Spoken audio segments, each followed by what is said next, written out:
네, 안녕하십니까. 헤드만카 오디오 한우키입니다. 오늘 이 시간에는 EV9의 기본 오디오, 카오디오 튜닝에 대해서 알아보도록 하겠습니다. 카오디오 튜닝을 하기 전에 여러분들이 미리 아셔야 되는 것은 제 영상은 재미없다라는 것입니다. 하지만 여러분에게 알찬 지식을 알려줘서 여러분들의 지갑을, 여러분들이 생각하는 비용으로 합리적인 튜닝을 할 수 있는 팁을 알려드리는 것에 있어서는 재미보다는 훨씬 더 유익할 것입니다. 그리고 여러분들이 앞으로 카오디오 튜닝을 어디에 가서 하시든 또는 한 번 실패하고 때때로 한 번 정도는 헤드만카 오디오를 생각하시면 여러분은 또 다른 사운드를 얻을 수 있다라는 것을 미리 말씀을 드리고, EV9 카오디오는 두 종류가 있습니다. 기본 오디오와 메리디안 사운드죠. 보시는 바와 같이 기본 오디오는 순정 오디오에서 6개 채널로 앞 스피커와 뒤 스피커, 그 다음에 3열 스피커, 그래서 6채널 8스피커로 구성되어 있습니다. 특징으로 보면은 앞 도어 스피커가 트위터와 미드가 같은 채널입니다. 그러니까 제가 항상 강조하는 트위터와 미드가 거리가 다르고 방향이 다른데 채널이 같다, 그러면 기본적으로 음질이 떨어진다라는 것을 의미합니다. 거기에다 스피커까지 성능이 떨어지니까 더욱더 떨어지게 되는 것이죠. 왜냐? 크로스오버가 겹치게 되어서 저질 사운드로 만들어지는 것입니다. 그 다음에 크게 보면은 센터 스피커가 없고 서브우퍼가 없다라는 것이죠. 오른쪽에 보시면 메리디안 같은 경우에 지금 옵션 가격이 115만원이고 채널 수는 11개의 채널입니다. 특별한 것은 앞 도어 스피커를 보시면 이렇게 트위터와 앞도어 우퍼가 같은 채널이고 미드레인지가 다른 또 하나의 채널을 형성하고 있고, 센터 스피커가 별개로 있으며 이 서라운드가 있고, 그 다음에 8인치 우퍼가 2개의 채널을 차지하고 있습니다.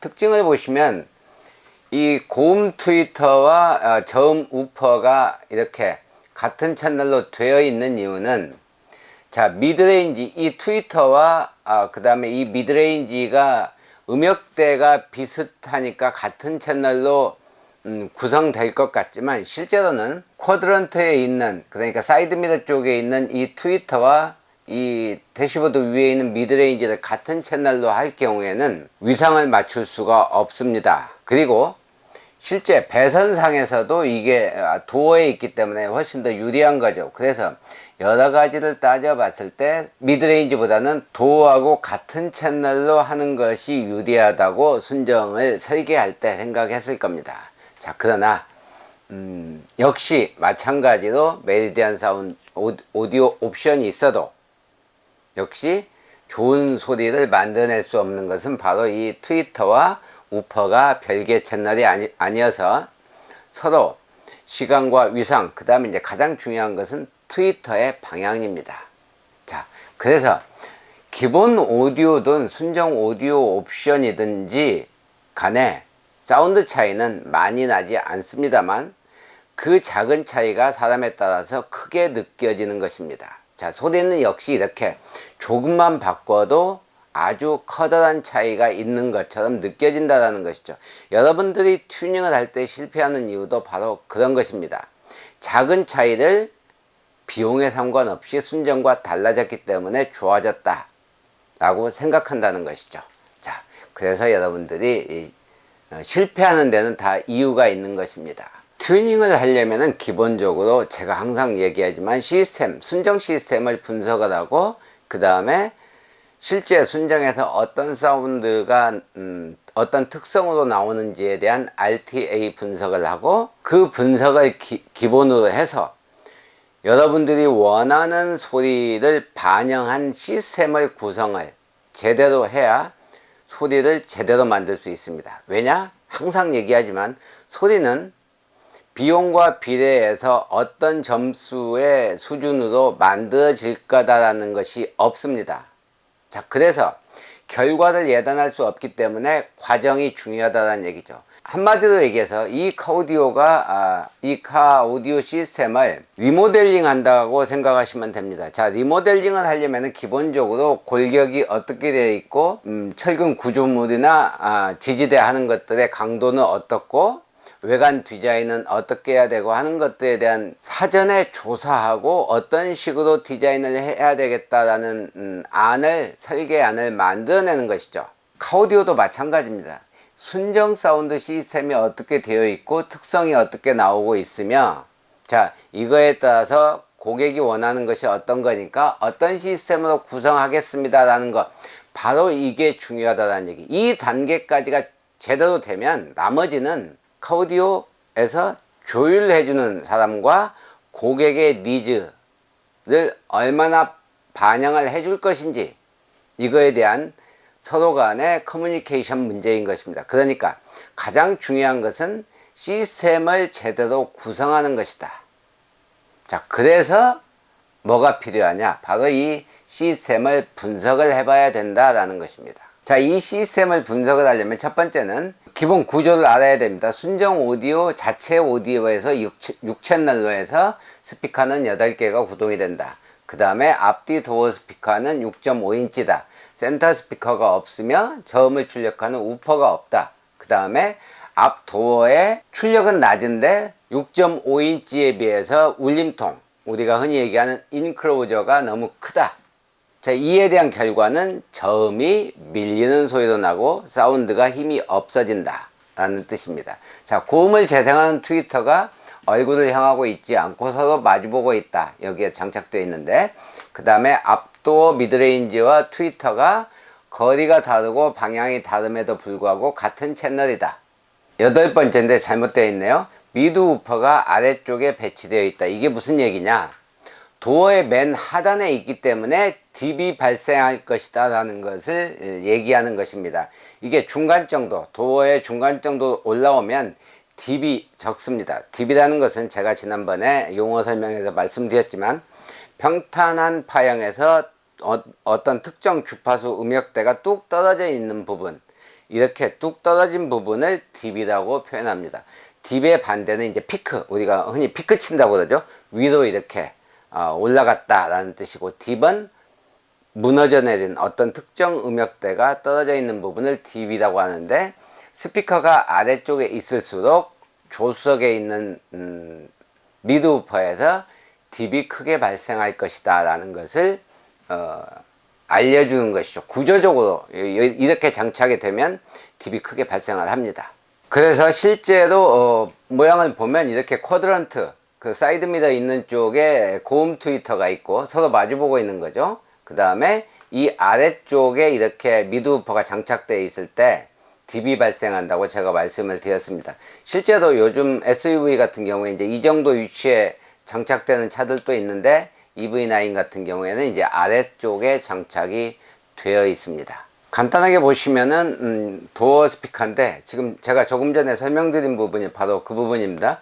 도어 스피커가 여기 있을 때와 여기 있을 때가 중음역대의 사운드가 달라진다라는 이야기를 조금 전에 말씀드린 거고, 앞뒤 도어 스피커 모두 6.5인치로 구성되어 있고, 실제로 차량들 대부분들이 이 6.5인치에 비해서 내부의 울림통이 너무 과도하게 크기 때문에 좀 처지는 힘없는 중저음이 나올 수밖에 없다라는 것입니다. 다음은 트위터에 대한 설명인데요. 순정 트위터 시스템 구성은 지난번에 다른 영상에서도 계속 누차 이야기했지만, 이렇게 필터 없이 중저음은 필터가 없고 고음은 캐패시터 하나로 이런 식으로 필터를 구성해 놓은 원채널 2A 방식인 거죠. 이 앞도어가 지금 그렇게 되어 있습니다.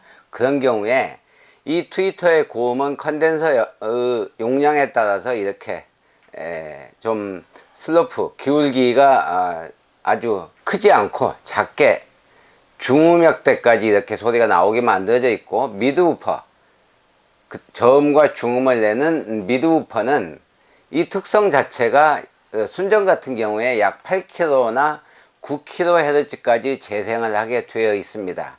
자, 그래서 이 크로스오버 대역이 서로 겹치기 때문에 소리가 나빠진다는 얘기입니다. 자, 그렇다면 스피커를 우리가 일반적으로 바꿨을 때 소리가 좋게 느껴지는 이유는 두 가지입니다.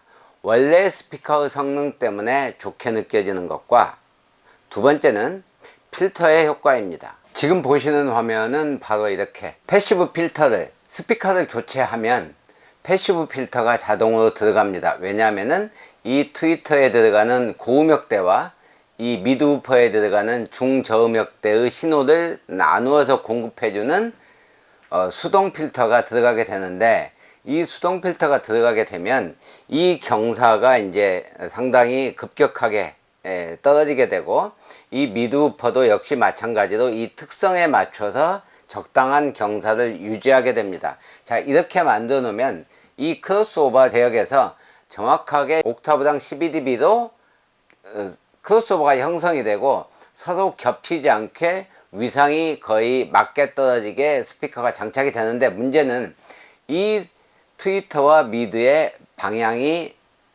같지만 운전석에서 들었을 때 운전석에 있는 트위터와 미드는 서로 운전자를 향하고 있지 않고 거리도 다르기 때문에 위상이 달라질 수밖에 없지만, 그럼에도 불구하고 이 정확하게 형성된 크로스오버는 소리를 조금 더 맑고 선명하게 만들어 준다는 뜻입니다. 지금 보시는 것은 이제 바이앰프입니다. 바이앰프를 했을 경우에는 이 경사를 내가 마음대로 조절할 수도 있고, 경사를 조절할 수도 있고, 이 크로스오버 주파수 대역도 마음대로 이동을 할 수가 있습니다. 자, 그래서 여러 가지 이제 장점이 있죠.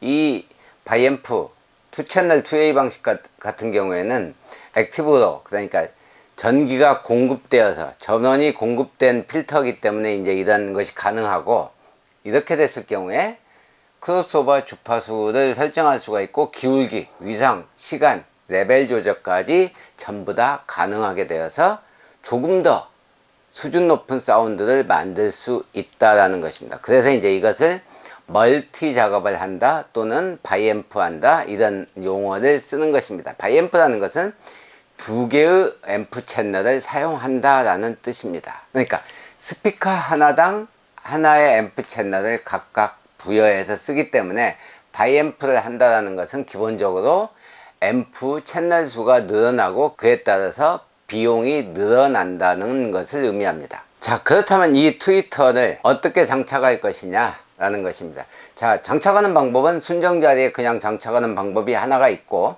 대시보드 위에 이렇게 체인버 타입으로 세워서 장착하실 수가 있습니다. 자, 이렇게 했을 때와 순정형으로 순정 자리에 그대로 넣었을 때는 아주 제가 조금 이따 영상으로 보여드리겠지만 거친 특성을 나타냅니다. 그러니까 딥과 피크가 아주 많이 나타나고, 이렇게 챔버형으로 하면은 내 얼굴, 내 귀를 향해서 바로 쏴주기 때문에 무리 없는 튜닝이 가능한 파형이 나온다는 것이죠. 즉 소리는 그래프는 동일하게 만들 수는 있습니다. 왜냐하면 DSP를 쓰면 이퀄라이징으로 어느 특정 부분을 그러니까 떨어져 있는 부분을 올리고 올라가 있는 부분을 내려서 강제로 맞출 수는 있습니다. 그러니까 보여드리는 RTA 그래프를 동일하게 만들었다고 해도 소리는 여기는 거친 소리가 나고 여기는 부드러운 소리가 나는 것입니다. 그래서 제가 항상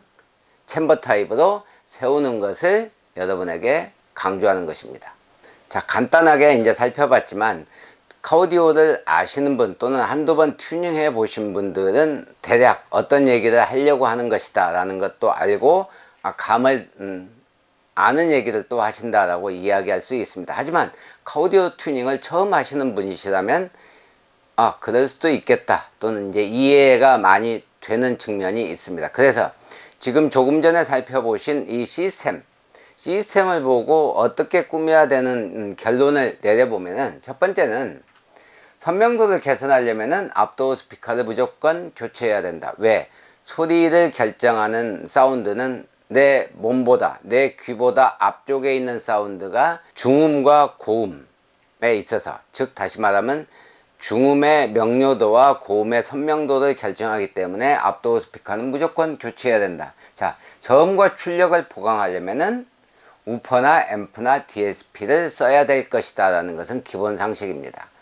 자, 세 번째, 고음을 제대로 부드럽게 만들려면 체인버형 트위터를 장착하는 게 좋다. 체인버형 트위터는 대시보드 위에 세워져 있는 것을 이야기합니다.